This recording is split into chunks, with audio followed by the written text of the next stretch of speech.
Okay, everybody. Good evening, everybody. It's a beautiful,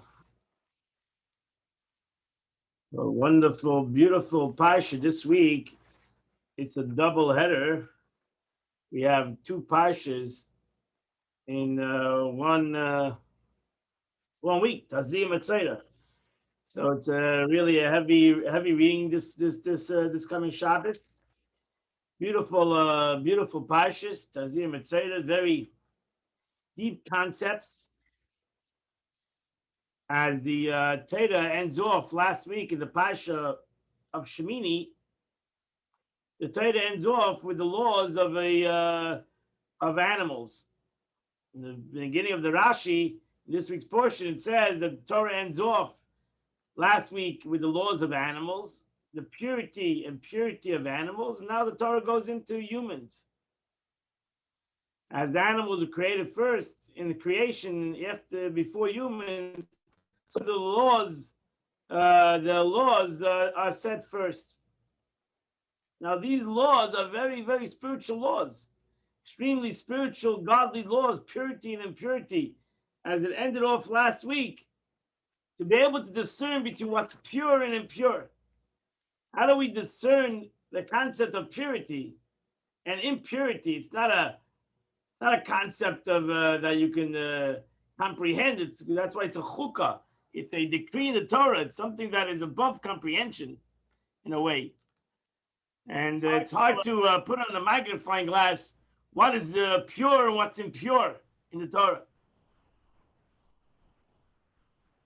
This week's Parsha, Torah, talks about the concept. You want to say something, Marvin? Yeah, somebody asked me concerning animals. Yes. Why can you have chicken with an egg? After all, it's the product of a chicken. If you're not supposed to have the product of the animal, why can you have the product of the chicken?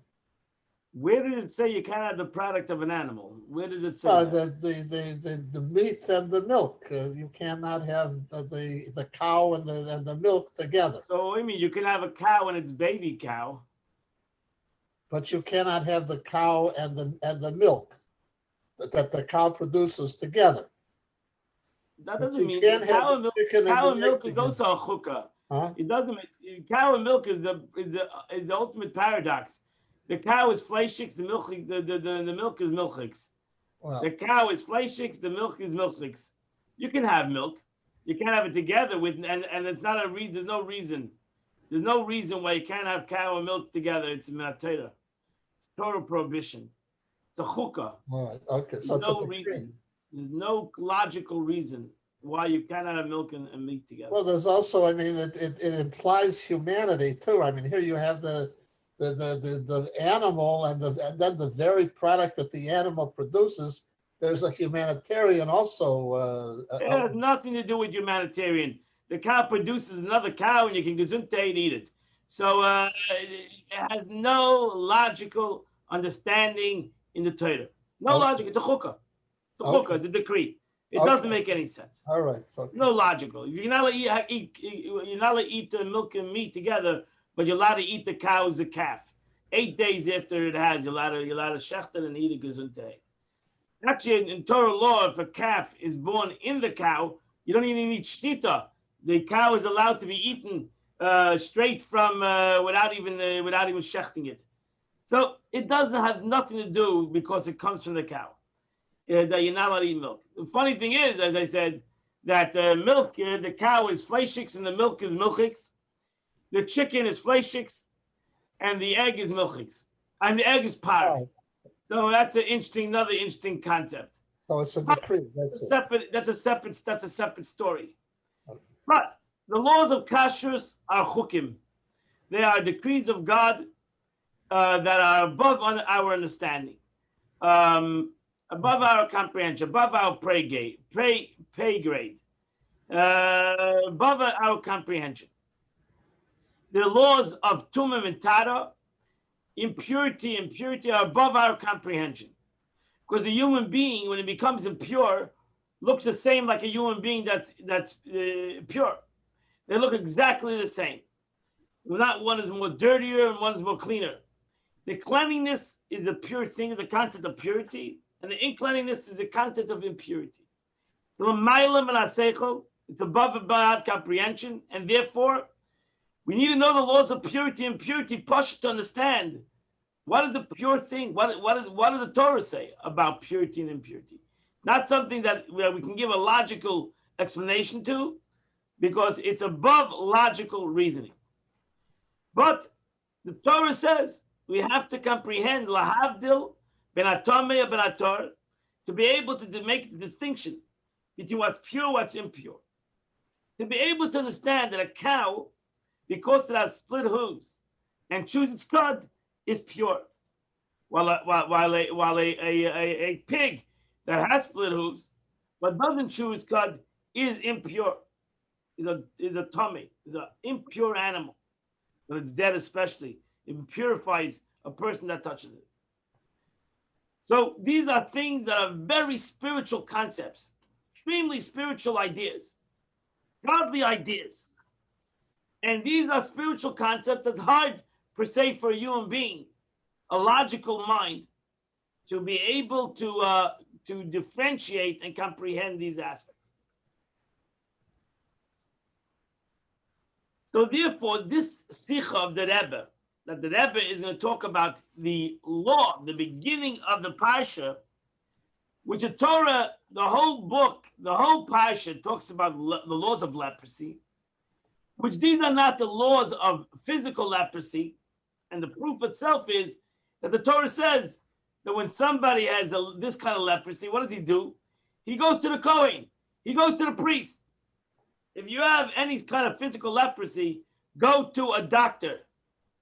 Over here, the priest evaluates if the person is tamei or the person is tar. And we're not going to go into the concept of why the priest. Why did the Torah say specifically the priest should go and evaluate this concept? But that we go to a Kohen to evaluate this aspect, it's a spiritual concept. It's a spiritual concept that affects the physical human being. The Gemara says that there's no leprosy, there's no Mitzorah today in our times. That means there's leprosy. This such thing as leprosy, and hopefully nobody has it, but there's a concept of leprosy in the world. But there's no Mitzorah of the Torah today. And it's an interesting reason the Gemara gives, because in essence, the humans are not spiritually in tune like they were generations and generations ago. So we know the leprosy, for example, happens due to lashon hara, due to evil talk. That was a general, what brought about the concept of leprosy. Mitzayda as a leper is moitzayda, somebody who talks evil. And actually, what was the punishment for somebody who talks evil? Lashon hara. He had what you have today, quarantine. He was quarantined. The only difference was, and it was quarantined for 2 weeks. And the only difference was that he was quarantined himself. He couldn't go quarantine into the Mitzayda, the leper hotel, where they would put all the lepers in a hotel. No, each one who had this leprosy, the spiritual leprosy, was locked into a place himself. And that was the remedy. That was his tshuva. His sin was he spoke evil lashon hara, evil talk, which brought about a concept of the spiritual leprosy, mitzorah. And that forced him to be separate from everybody. He was not allowed to have any communication with everybody. So he brought about a struggle between one person and another person, which brought him about a separation of him from the Jewish, from his friends, from the Jewish nation. But the Torah, in introduction to this whole law of leprosy, which is, as I said, is a total spiritual dimension, and really why we don't have leprosy today, because we're not in tune with spirituality. And since we're not in tune with spirituality, because we're really more physical, and we're not in tune, we don't have the, it's in Yiddish called the edelkeit, the refinement that our bodies can be so refined to have the spiritual relationship that it would feel the aspect of a sin. Can you imagine if you did a sin, you would have a physical reality, a physical concept. So the Rebbe introduces us, because this was what will be the lesson of this whole parsha of connecting Tuma and Tara, to connect the purity and impurity. How does one make the step forward to be able to start to feel a concept of purity and impurity in his life? How would one make that step forward? Because the Torah wouldn't tell us a whole parshas, 2 parshas, if there was no connection to each and every one of us.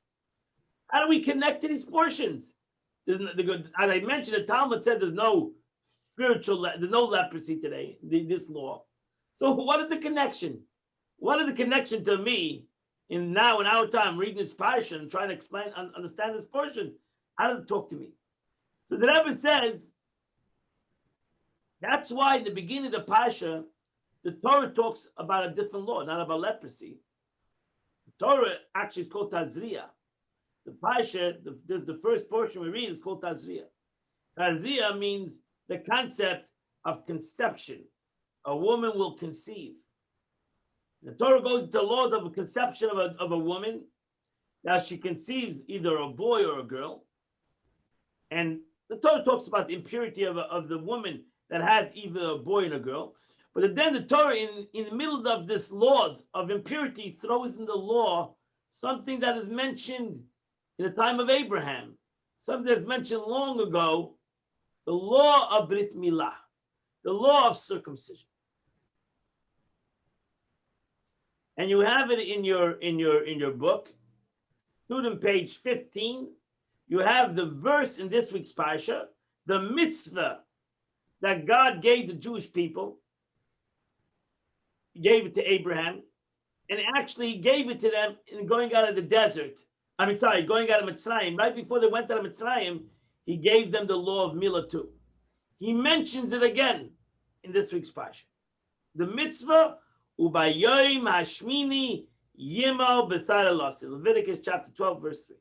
On the 8th day, he shall circumcise. You have to circumcise your child.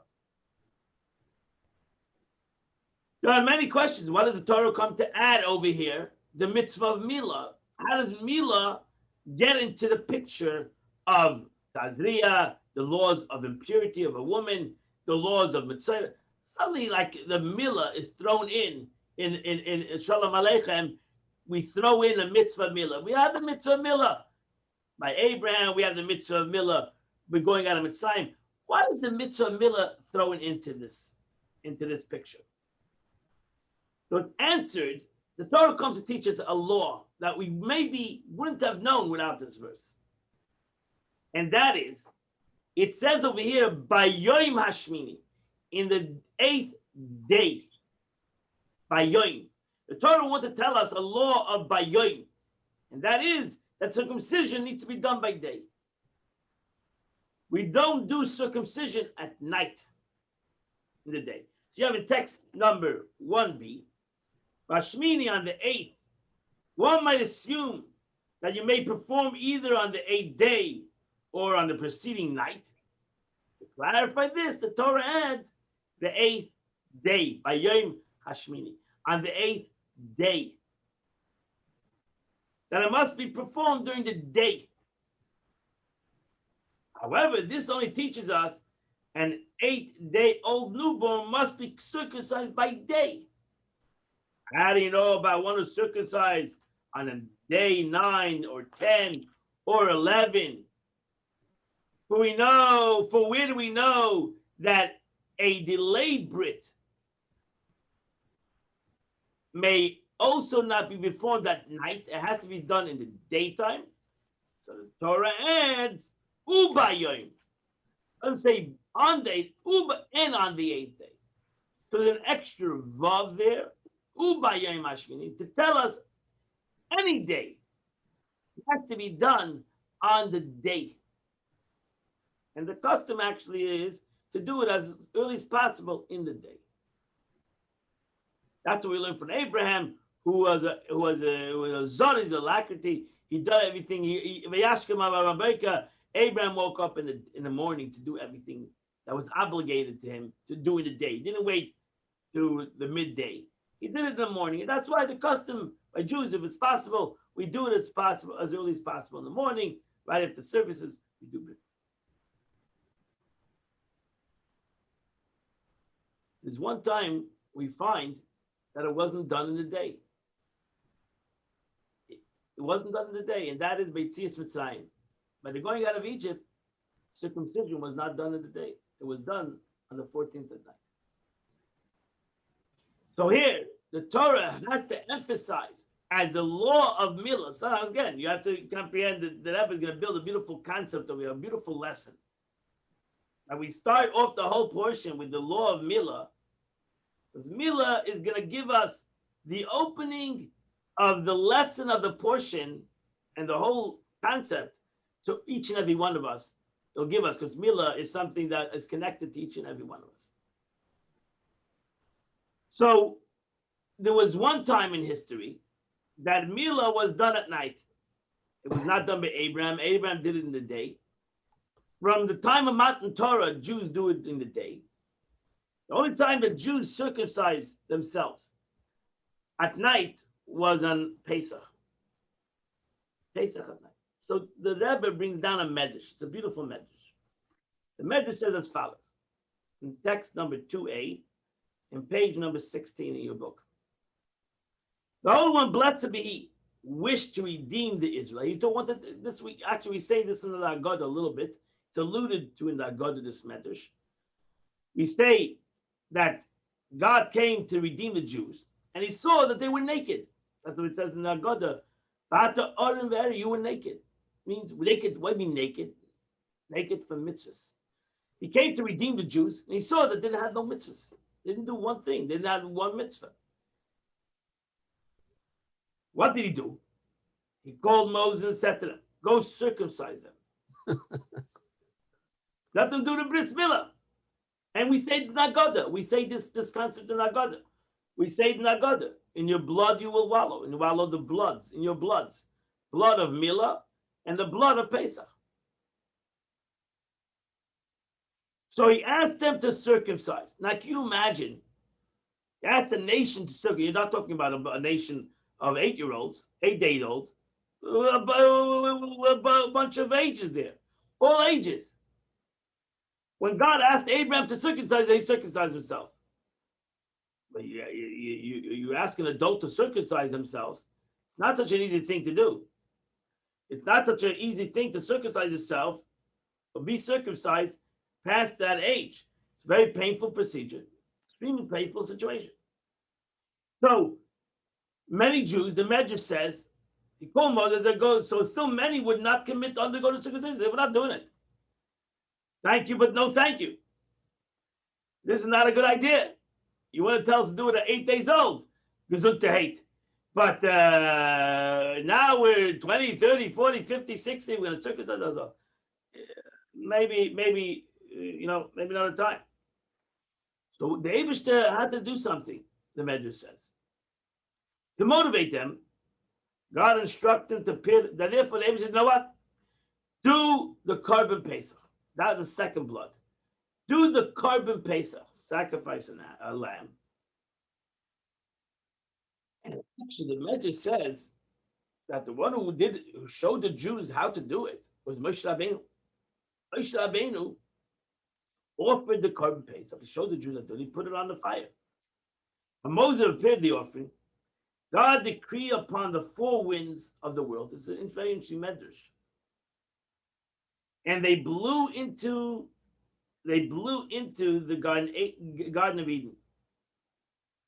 At His behest, the wind imbued the aromas of Gan Eden into the smell of Moshe Rabbeinu's offering. Means suddenly the Jews smelled the smell of Gan Eden. You know this? It's amazing. Consequently, all the Israelites faint with craving for the heavenly meat. Oh, this meat, we better go shecht our animals. We better all go slaughter our animals ASAP because we want to eat the Korban Pesach. If Moshe Rabbeinu's Korban Pesach smells like Gan Eden, we also want to have a taste, want to smell like Gan Eden.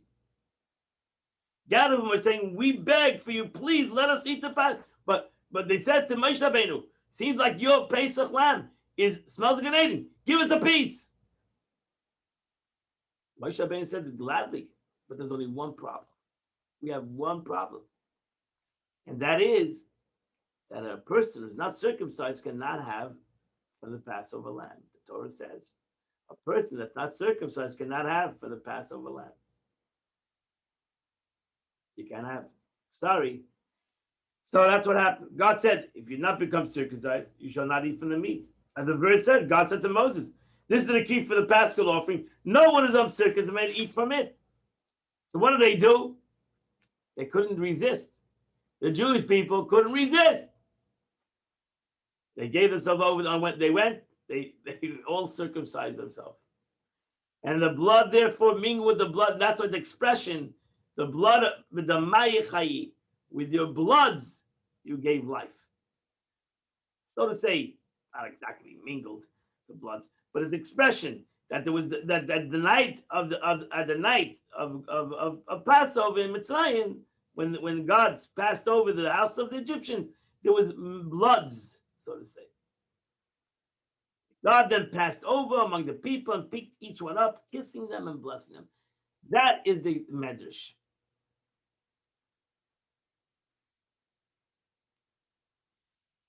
So this is a very interesting Medrash. This is a very interesting, fascinating Medrash.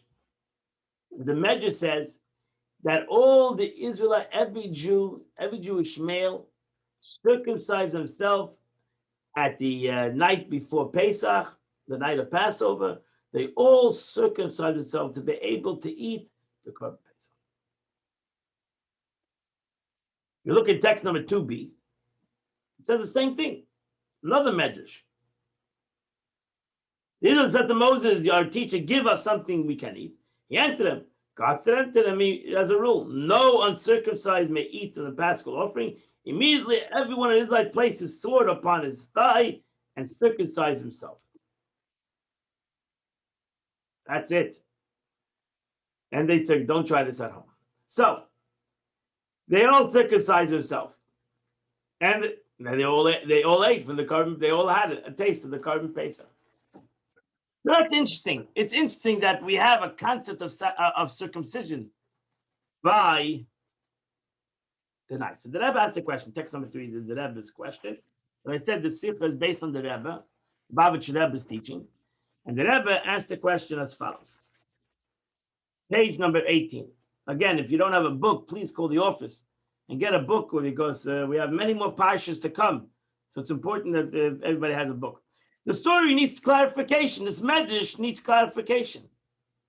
Granted, in so much as this was before Matan Torah, and the Jews were still allowed to circumcise themselves at night, so the Torah was not given. We weren't holding it Parshat Tazria. So it was happening in Egypt. That's before Parshat Tazria. Parshat Tazria, this week's portion tells us you're not allowed to circumcise at night. So the Rebbe asks, but on a deeper level, why would God specifically orchestrate the event to take place at night?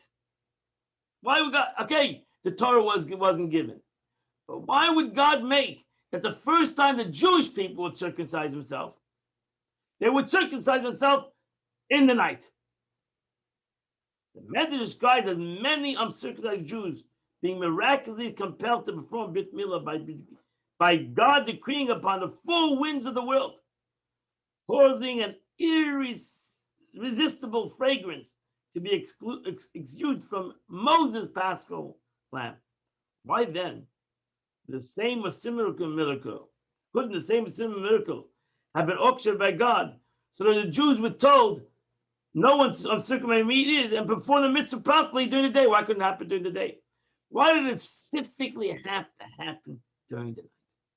The Lubavitch Rebbe is bothered by it.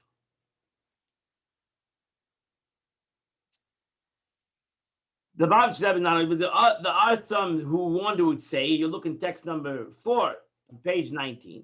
It says they immediately circumcised. So wasn't it forbidden to perform bris at night? Some Rabbi Shmuel Yafi Ashkenazi, he comes and says maybe it was not. Although also that night was Passover. How then could they have violated the holiday? That's his problem. It's Yontif. I'll do malacha. As only timely circumcised 8 days old violate the Shabbos Yontif. So he's bothered by another question. How could they even circumcise themselves at night? When they're not allowed to circumcise themselves at night, you're only allowed to circumcise an 8-day-old child at night on Shabbos and Yontif. Not a regular, not an adult or a circumcision that was pissed off. You're not allowed to do that at night. So how do the Jews in general do it at night? So granted it so much. I'm sorry. So therefore he holds that it wasn't done at night. It was done during the day. So he's saying that the Medrash doesn't say exactly when it was done, and he feels that it was done during the day. But the Rebbe disagrees with that. He says from the Medrash, it sounds like it was done at night, and the Medrash, in essence, points that out that it was done at night. It was done with the Paschal of Moses. Moses didn't bring the Paschals in the day; he did it at night. So the Rebbe pushes that we must say that the Medrash says it was done at night, which probably it was done at night.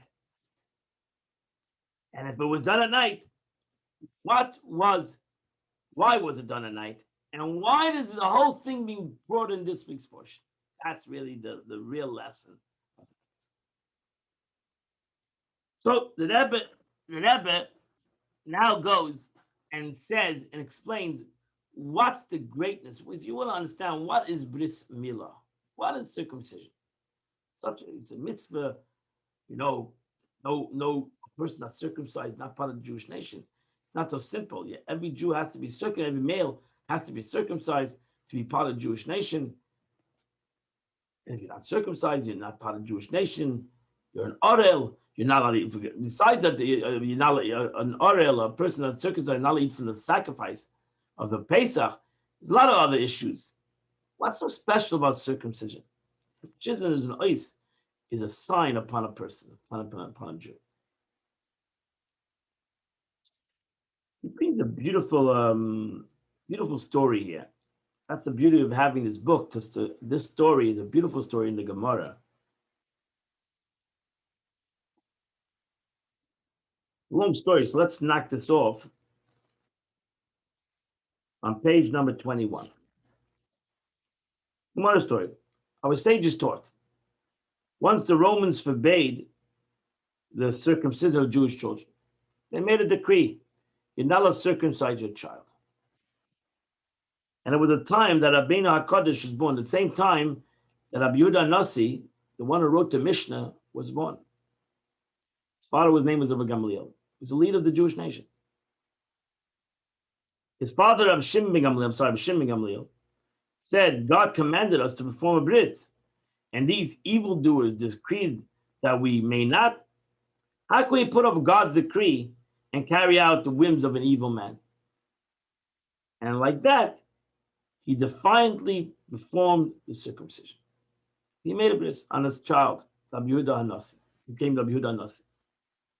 Before long, not too long, it didn't take too long, the Romans found out that Rabbi Shimon and Rabbi Shimon was ordered to appear before the Roman governor of his town. The governor said to him, why did you violate the emperor's edict? Rabbi Gamliel replied, this is what God commanded. Your emperor might command A, but the Eibishter God commanded B. Listen, said the governor, I have much respect for you, as you are your people's leader, but so much as your act directly violates imperial edict, I cannot let this pass. So Rabbi Shimon Gamliel said, do what you got to do. What do you want to do? Do what you want to do. He said, I've decided to send you, your wife, and your circumcised child to the emperor, replied the Roman. He will decide what you should do. Rabbi Shimon and his wife set out a long journey to the emperor. He went to Rome. After traveling for a whole day, they arrived at the hotel owned by Servus, the father of Antinous. This is a famous story of the relationship between Antinous Aelius, and Rabbi Yehuda Nasi. His father was the owner, who had just been born. Antinous had just been born. Rabbi Shimon and his wife and the non-Jewish hostess soon began talking. What brings you here? She asked. The rabbi wife told her the truth. I just circumcised my son, and now my husband and my newborn are being sent to Rome, and we will be killed, like to be killed, went against the Caesar. Upon hearing this, the horrified hostess immediately offered to exchange her son. This is a famous story. Antinius for Rebbe's Shimon's baby. Yehuda, they may flip children. She gratefully accepted the offer and continued on a journey with the uncircumcised, while leaving her son behind in the care of the kind hostess. This is in the Gemara. Upon their arrival, they were shown into the emperor's court and found their town's governor already there. This woman violated the emperor's decree and circumcised a child. He accused. I have now brought them here. Please do with you as you. He was so happy that he caught a Jew. And he brought her to the emperor. Upon hearing this charge, the emperor ordered the baby examined. So let's see the baby. Obviously, the baby was not circumcised.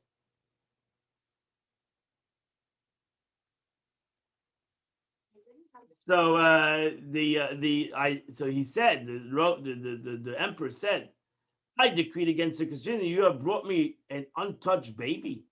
What are you doing over here? Got angry at the governor. So what are you bringing me an uncircumcised baby? Made a fool out of me. Some dignitaries familiar with the story were also present, came to the defense of the governor. We can attest that this baby was circumcised, but the Jews are close to their God. And when they call, he answers. The emperor summarily had accused the governor executed, rescinded the decree forbidding circumcision, and sent the Jewish couple away in peace. So this whole story changed the whole decree. And he realized, he thought that the Abish is making a miracle, the emperor, making a miracle. They circumcise their children, and then the Jewish people pray, and the kid becomes circumcised again. When they came back, the Gemara says when they exchanged back their children, Antinius' mother said, since a miracle was performed through me and my son, for you and your son, let us and our children remain friends forever. Which indeed happened.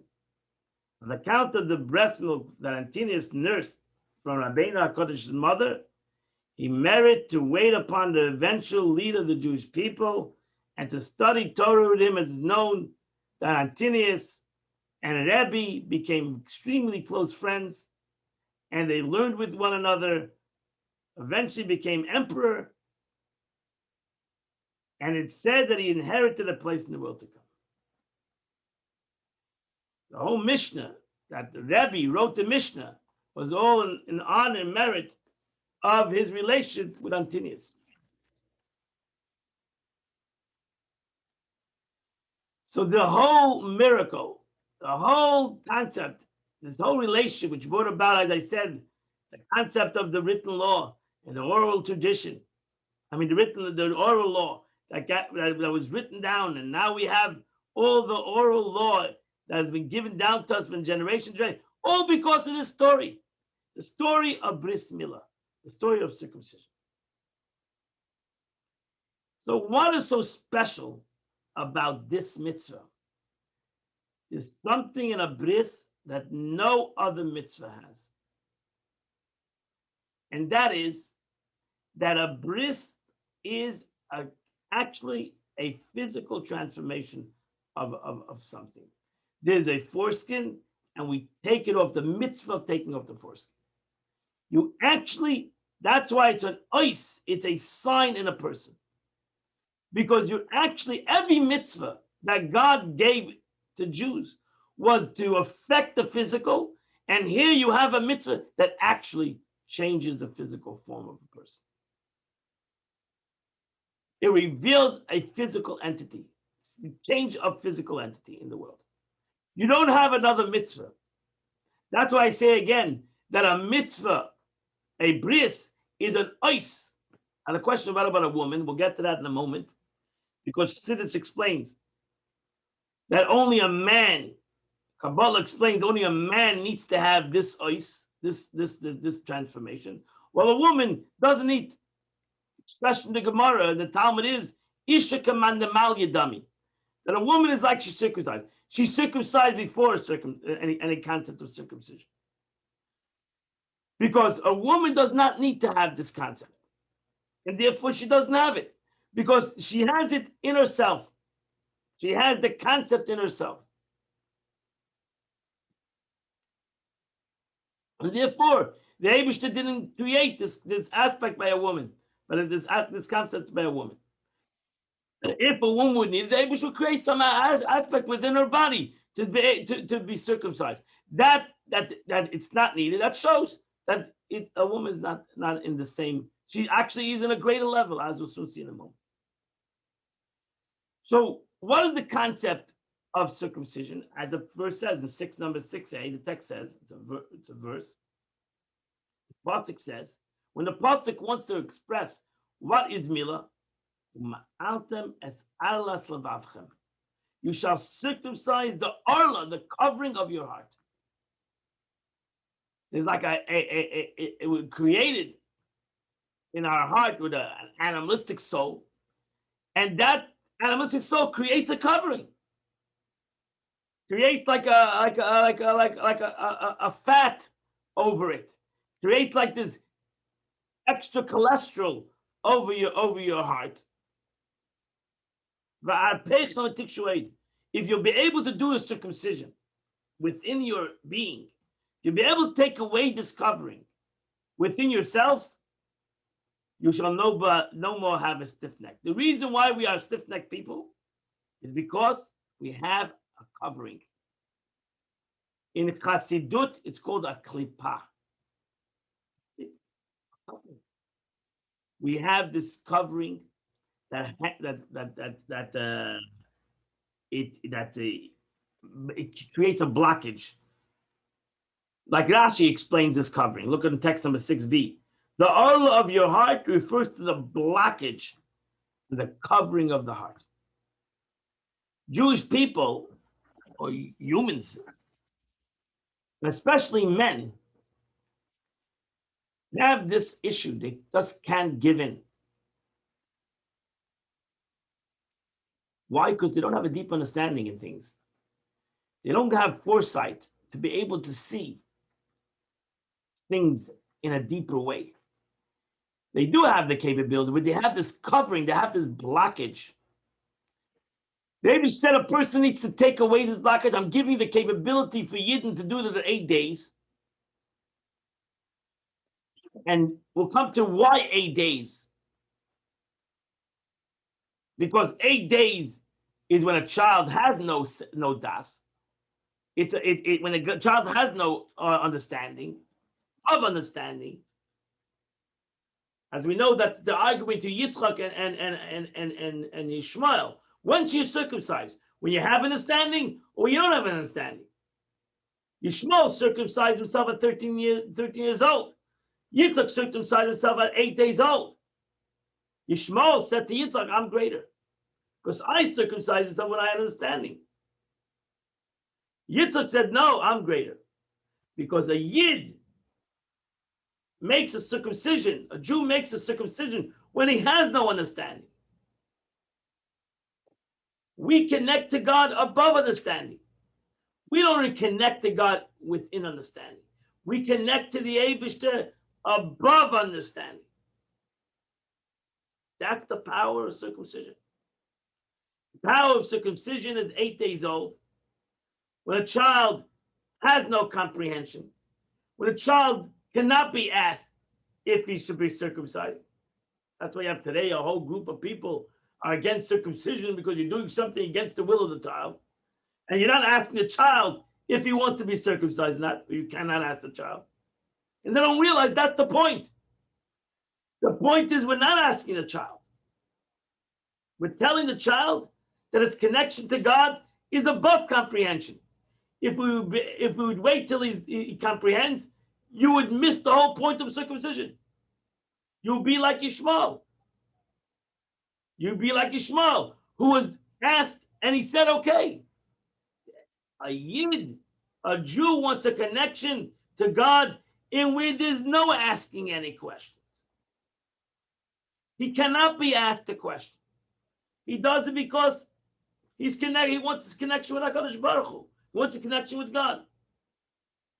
And this connection, this sign is something that he will carry with him his whole life. He will always have the sign of circumcision upon his body. So in essence, a Yid has a circumcision. He does it at 8 days old. A woman is like she's circumcised.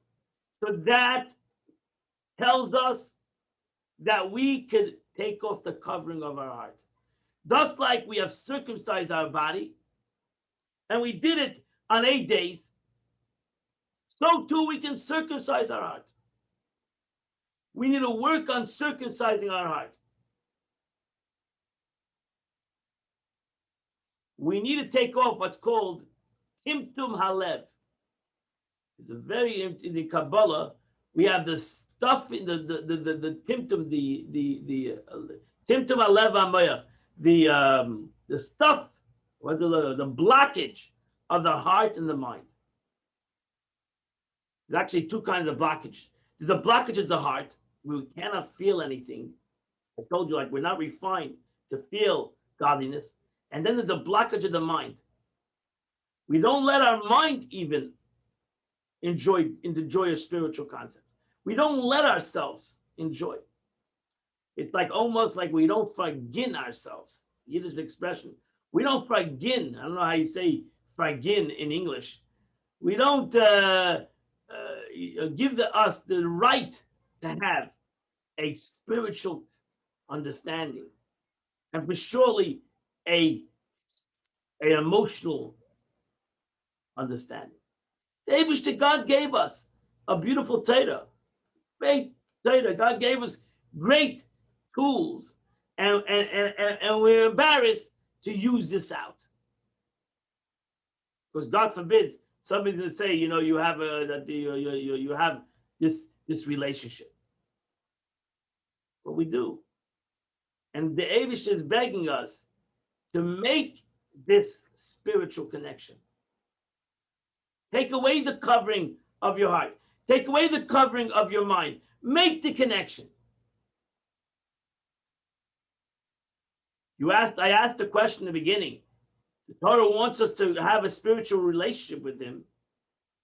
It even comes on Shabbos. Again, I can understand Shabbos, beautiful day, separate yourself from the world. I can rationalize it. Separate yourself from the world, have a family time, be totally cut off from worldly issues, come to shul, daven, and learn. Let's cut ourselves off from the world. We get so, especially these days, so involved in phones and computers and this. Cut yourself off and everything. Separate yourself. I can get that. But the Torah doesn't want that only. It wants Zachar Shem Shabbos Lekatchay. To bring holiness. He wants you to be holy. A Jew needs to connect to holiness. God wanted a Jew to connect to holiness.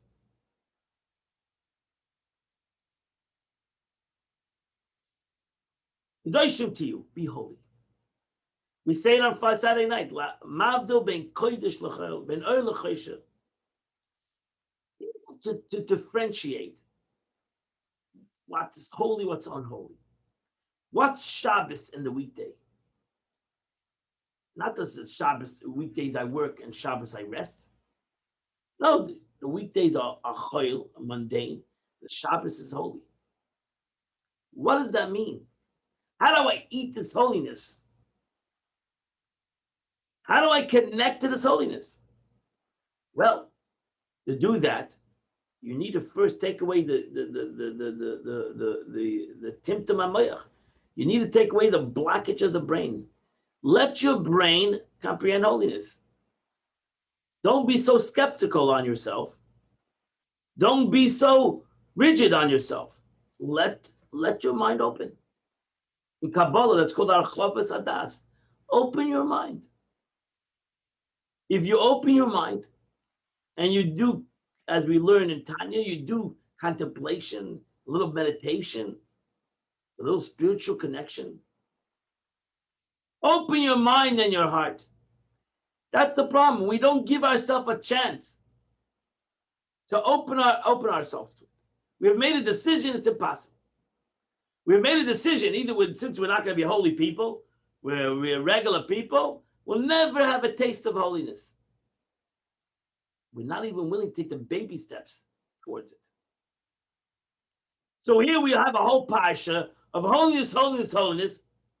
We haven't did a baby step towards holiness. So therefore the parsha tells us, first, do a circumcision. Open up yourself to holiness. If you're not going to open up yourself to holiness, then how is it possible that you're going to have any holiness?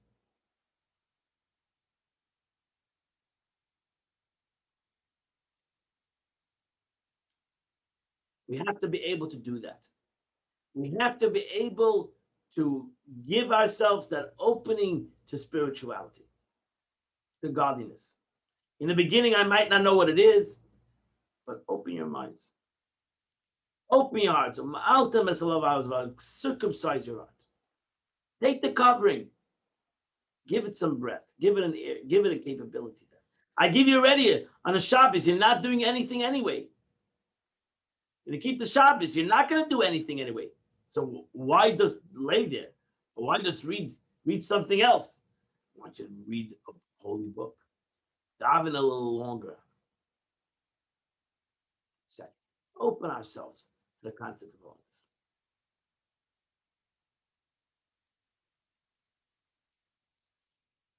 What happens when we open ourselves? That's why the Torah, the sages put a big accentuate the aspect of women that don't have circumcision, because they were always open to holiness.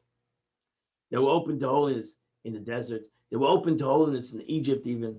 Women were always open to holiness. They were always ready for that, more than men. And as he brings down text number 7, the Medrash says, he brings down one example where we see by the golden calf that the men were excited in the opposite, in doing the sin, while the women were not. They were not open to sin. They don't have that covering as much as we, as men, have. So when they're collecting the gold from the golden calf, the men first approached the women, asking for the jewelry. The woman stood up to them and said, "Never will we forsake our God, who had just performed for us such miracles and might. God forbid we should fashion an idol." When the men saw the women refuse to take part, they stripped themselves of their golden earrings that were in their ears. It does not say from their wives, but from their own ears. They took it all off. So that's the greatness. The Chazal say the aspect of the holiness of women, in a way, more holier than men, and therefore they don't have to have Mila. But we're all in the same situation, men and women, because right now we all both have Timtum Alev Amoyach. They might not need circumcision, but they need circumcision of the heart and the mind. So that's why. Look at the next two texts. We'll go quickly. Text number 8. Isaac and Ishmael argued. Ishmael said, I am more cherished than you because I circumcised age 30. This is a famous message. I mentioned it. And Isaac reported, I am more cherished because I was circumcised on 8th day.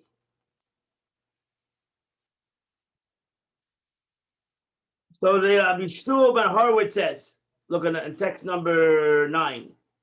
Agada, if the Holy One blessed we had not taken our forefather out of Egypt, then we and our children's children will remain enslaved in Pharaoh in Egypt. To explain, after many years of Egypt, the Jewish people were nearly entirely subsumed by evil,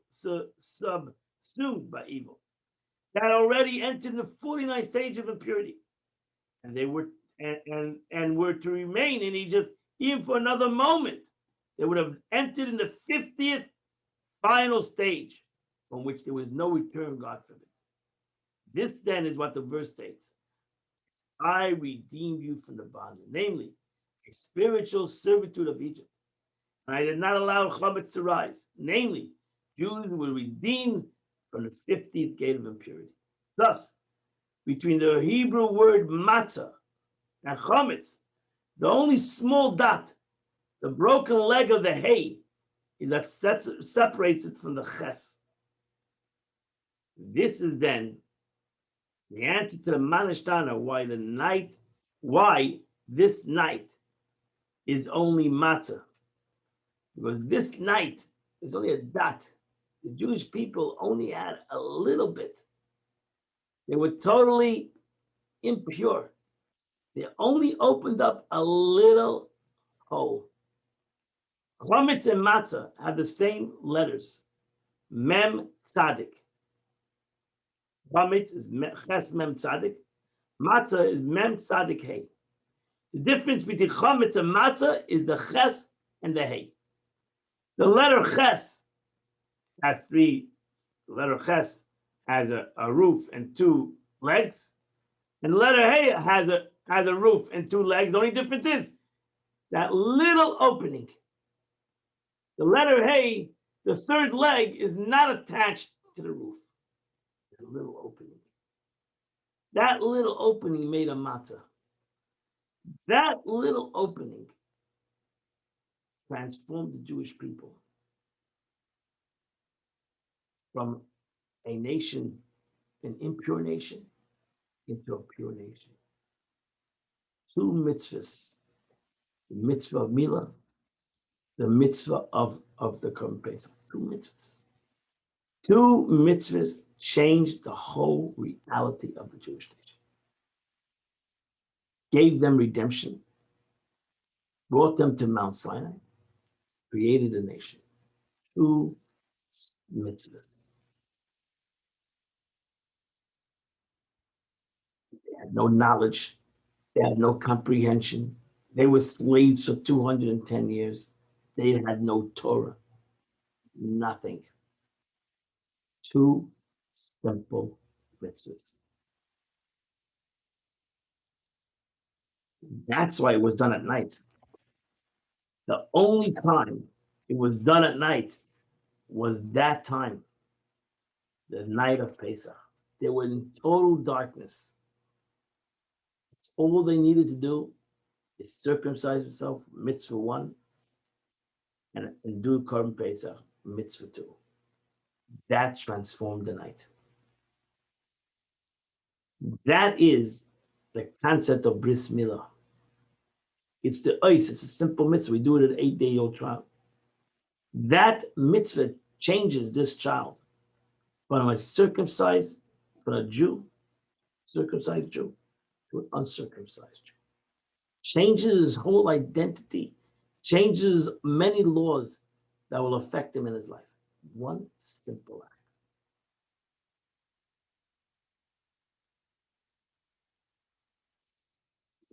Look in text number 10. The Zohar describes the night of the Exodus, that the night shone like a bright summer day. The entire nation saw the judgment God was meting out. This was the meaning of the verse. The night will light up like day, as darkness is light. So is light. This description implies the earth was illuminated on that entire night. In fact, some commentators use the Zohar to resolve the difficulty as how the Jews could circumcise itself at night, but it wasn't considered night at all. It was like a day. Now what seems to be behind the Zohar's assertion that the night shun is the language used by the Torah.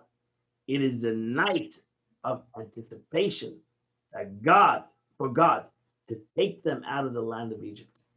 This night is God's.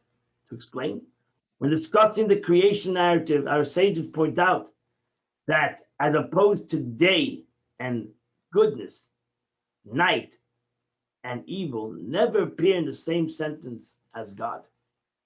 Therefore, as God's name appears here in the description of the night, it must be that it wasn't really night at all, but rather it shone like the sun of day.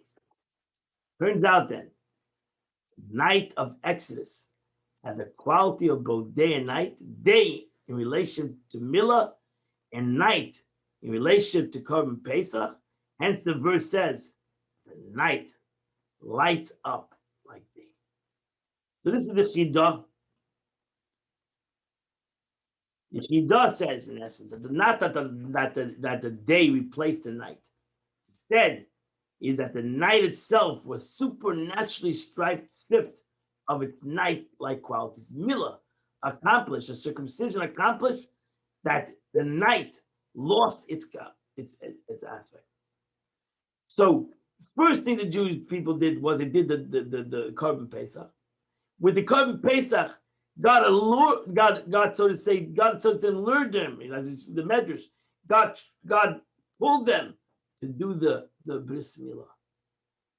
And by doing the Bris Milah, they transformed the night into day. One mitzvah transformed the night into day. What is the meaning of that concept? The meaning of that concept is night is symbolic of the concept of hiddenness, darkness, ultimately evil. Day is symbolic to light, revelation. You need to do one mitzvah. You need to I need to open myself up, not to a wide thing. I need only do a lot to be able to make a connection. I need to do a little bit. As long as I do that little bit and I have some thought into it, I open my mind. I open up my heart. As the expression says, open to me like the size of a needle, and then I'll open up the rest. God says, I'll open up the rest. The Jewish people all need to do was to do circumcision. And the Eibishter, God opened up the rest. And so too the Rebbe says,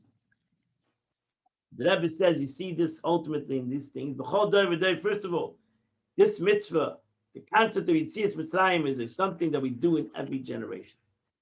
The Rebbe brings down a text of the Alter Rebbe, text number 12, the Alter Rebbe. We have found and noted a particular great and comparable wondrous virtue regarding charity, when it's performed numerous times. That the giving frequently is what is praiseworthy, rather than all at once, even when the total sum is the same. So you think to yourself, I can give $10 on Sunday, or should I give every day $1? Give every day $1.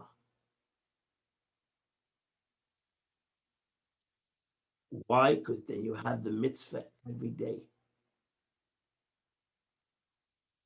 And God wants the mitzvah of tzedakah every day.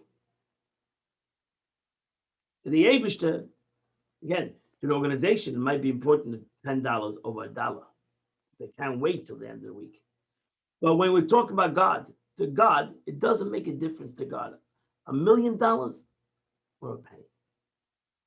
The God is that you did a mitzvah of tzedakah. Therefore, the Lubavitcher Rebbe asked that every person have a pushka in the house. Not only does she have a pushka in the house, to be part of the house, they should actually, like they put it into the wall of their house, hang it up in the wall of the house. Every day, put a penny. Every morning, put a penny in tzedakah. Put a penny. And you would have done the mitzvah. If you give a big check at the end of the week, that you did the mitzvah at the end of the week. Meanwhile, Sunday, Monday, Tuesday, Wednesday, Thursday, you didn't do a mitzvah. You didn't do the mitzvah tzedakah. And to do the mitzvah tzedakah takes a penny a day. That's the beauty. It's not all or nothing. It's actually a mitzvah a day. It's actually an act a day. So if you want to, the Rebbe says, if you want to understand the whole parsha of impurity, do circumcision to yourself. Open up yourself. Open up yourself every day to Yiddishkeit, to Torah. Open up yourself every day to learn. Open up every day to do a good deed. Open up every day, and you'll see the Eibishter will turn the world into light. It doesn't take a lot to bring light into the world. If the Jewish people did that, I mean, they did circumcision, which is a big thing, but if the Jewish people did circumcision, and with that, before Kabbalah Torah, before the giving of the Torah, before anything, they just did that, and they were merited to God and Mitzrayim. That's what a person has to do in this time. Do something good, even it might be a small thing. So the Rambam writes in the commentary of the Mishnah, the soul is refined by means of multiplicity of action. That's the thing. We think that we need a big thing to refine ourselves. No, we need small things. Small things. Small things. Keep on doing small things. Why pick a big thing that you might not do? Pick a lot of small things. Do a lot of small things. Start learning every day, 5 minutes a day. Small things, you'll grow to 10 minutes, to half an hour. I'm talking learning Torah. Start opening Chumash every day, 10 minutes a day. Open yourself for that. Why not? Come in the morning and learn Chitas every day. Open yourself for that. 20 minutes. Open yourself up to learn. Not a whole day. We're not asking you go back to yeshiva. To learn every day. Open your mind to that. That's why the Rebbe writes, we open up the Parsha with Bris Mila. By Yom HaShmini, you wanna comprehend the spiritual concepts. You want to have an opening to it. Start somewhere. Start with a mitzvah. Start with one aspect. Start with one concept of Bris Mila. Open yourself to it. Let's end off this class with a statement of the Rebbe. Text number, the beautiful statement of the Rebbe, page 32. This is the Sikha. This is the main point of the Sikha. The function of a garment is to enhance the wearer. And when used effectively, it can even make a downright ugly person appear genuinely beautiful. According to Kabbalah, the same applies to the garments of the soul, namely thought, speech, and action. For instance, a fool who repeats a wise person's words, anyone hearing him will assume he's brilliant. Or a natural mean-spirited person, if he actually does good, people will see him as naturally good. Look at that. Fake it till you make it.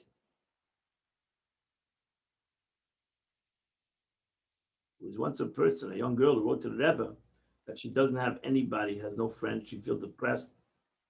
The Rebbe told her next time she walks into school, you should say hello to somebody. Say hello. Start saying hello. Open yourself up. Civic thought explains that a mystical energy within them is what enables our simple garments to enhance our core. Now, if this transformative effects is true in any garment, then the garments we use to perform mitzvahs, Torah mitzvahs, must be all the more life-changing. There are 2 points to consider here. A, throughout the entire duration of performing any mitzvah, and regardless of your current religious status or spiritual state, God dwells and is outfitted inside you. After all, you are wearing his garments. Hence, our sages mandate to stand in respect for somebody performing a mitzvah. Even when the person is completely unlearned, doesn't make a difference. When he's performing the mitzvah, he is the mitzvah. Doesn't make a difference who you are. When you're performing a mitzvah, when you're learning the Torah, you're right now a Talmud Chacham. You're a student of wisdom. Number 2, not only can you bask in the temporary aura of the mitzvah, but also the transformative energy of this garment will affect lasting changes in you. Hence, our sages insist that we perform mitzvahs regardless of our current feeling of inspiration. It's not important. Do the mitzvah.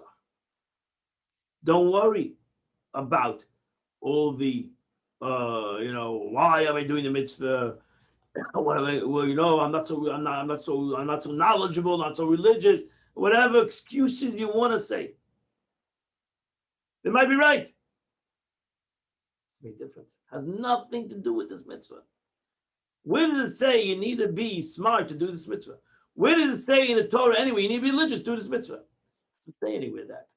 It says do the mitzvah. Put on tefillin. That's all it says. Give tzedakah. Learn Torah. Write Shabbos. Where did it say any kind of rules and regulations to this mitzvah? Nowhere. Where did it say you only should put on tefillin if you keep kosher? Doesn't say anywhere that. Doesn't say anywhere that. Every mitzvah has its own merit and its own agenda. And if you're going to bunch all together and you're going to say either all or nothing, that's the Yetzer Hara. That doesn't say anywhere in the Torah. That's your own excuse for not doing anything. It's my own Yetzer Hara, my own inclination convinced me not to do. Oh, don't be so holy. You're not holy, you're not religious, you're not so smart. All those things, that's all my Yetzer Hara telling me, trying to convince me not to do what is right now. No such thing. No such thing.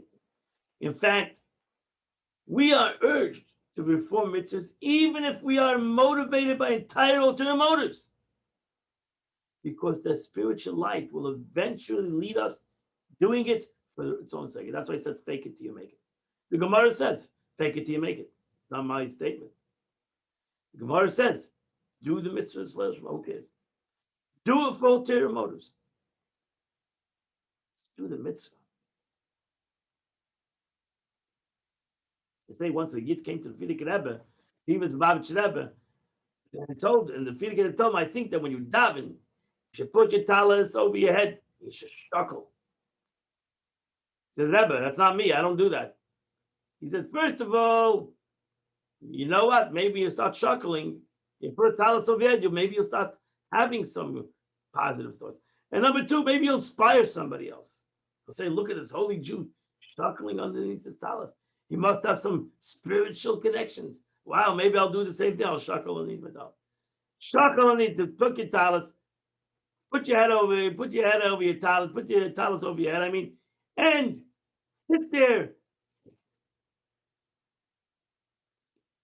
First of all, maybe it will come. Moreover, the sage's wording can be read from the core of the uninspired behavior. There is inspiration. In the Shalei Lishma, in the ulterior motive, is the real reason. You might not understand it. You might not see it. You might not feel it, but it's there. In other words, because your superconscious desire connection with God, your performance of a mitzvah, despite not being constantly aware of it, allows you the deep self to be expressed. The truth is, that's why we have the mitzvah of Mila, 8 days old. This child has no comprehension.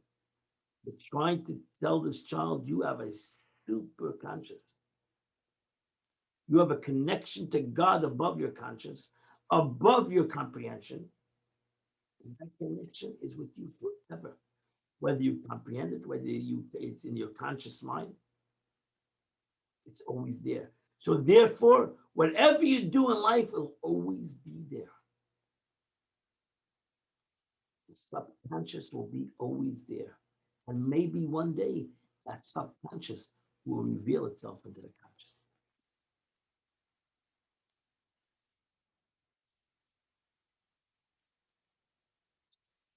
So let's bring this to an end. We're already late.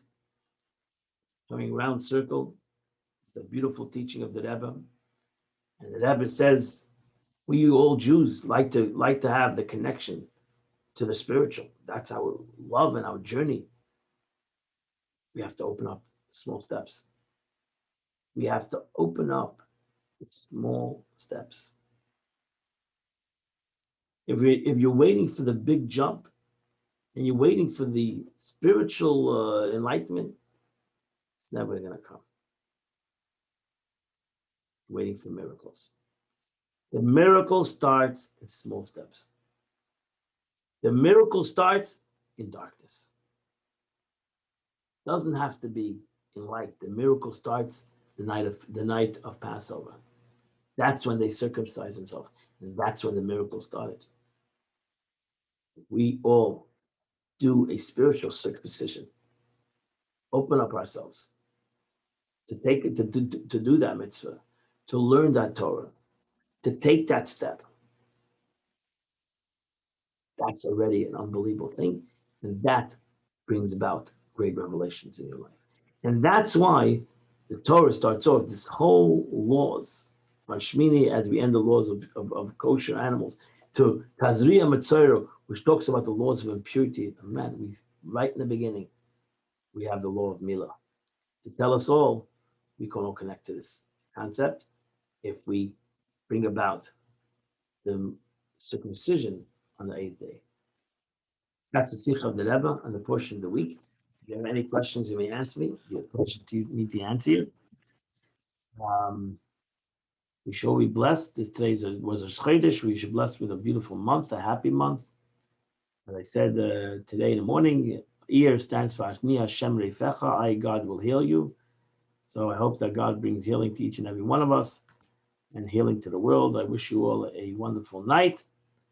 And come and learn with us tomorrow, 8 o'clock. We learn Chitas, 8 a.m., Chumash and Tanya. For 30 minutes, 35 minutes. Come and learn, 8 a.m. Same Zoom number. You'll open up yourself to the Torah, to the learning of Torah and of Hasidut every single day if you can't make it, you can see it on Torah Direct. Chitas every day. Phenomenal. Have a good night, guys. Pleasure learning with you as always. God bless you. Marvin, it's always great to see you. Beautiful. Thank you so much. Bless you.